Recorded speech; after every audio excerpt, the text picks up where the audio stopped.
Hello, students. Today, we reveal for the artist-proof cube the first thing you need if you're going to play Magic. Can anyone guess what that is? It seems we've encountered another puzzle on our quest. Yes, Mr. Kenrith, can you elaborate? We'll learn what nobody yet knows. Do you know the answer, Mr. Kenrith? Stay away from my brother. Do I need to send a carrier pigeon to your father, Miss Kenrith? That's what I thought. The correct response, of course, is lands. And we got some beauties. So let's move on to show and tell, shall we? Fibblethip, start the projector.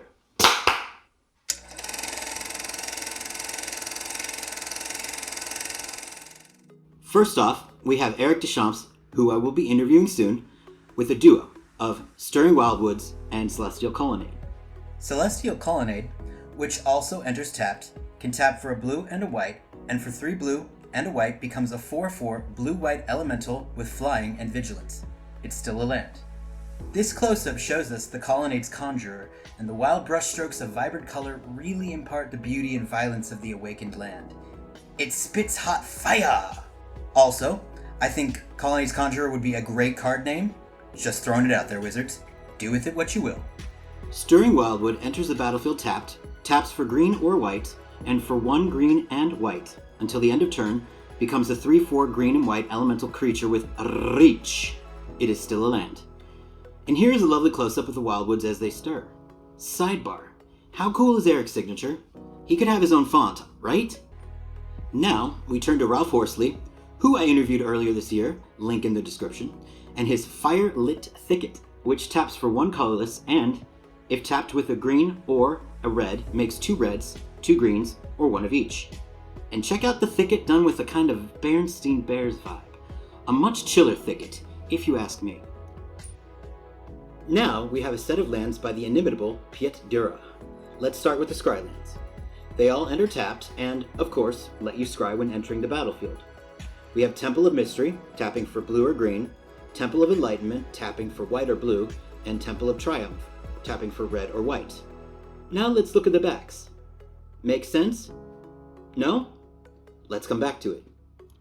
Let's out a Bountiful Promenade, which enters tapped unless you have 2 or more opponents, and can tap for green or white. Then, let's flip these over, rearrange, and voila! Combined together, we get an epic vista with some intrepid adventurer walking along a gorgeously ethereal path. And I want to remind everyone, these are done on the backs of cards. If that doesn't boggle the mind, wait until you hear about the process of how they're made and what goes into them coming up in later videos. And can you guess which lands these sketches represent? I'll give you a second. Sorry, I lied. Do you give up? It's Yung Park's Hallowed Fountain, which enters tapped unless you pay 2 life and taps for a blue or white, and Robbie Trevino's Indatha Triome, which enters tapped and can tap for white, black, or green, and can be cycled for 3 colorless. Well, that wraps it up for this week's edition. We got all sorts of themes coming up. In fact, can anyone guess what they are? Fear, terror, and horror are the ingredients of the perfect meal. That is mostly correct, Ashiok. We are returning to Innistrad, so next week we will be looking at some spooky cards to celebrate it. Thank you, Ashiok, for your surprisingly on-topic response. In fact, class is dismissed early today. I finally got a student to mostly correctly respond to a question, so I am stopping while I'm ahead. So until next time, I got a scoop.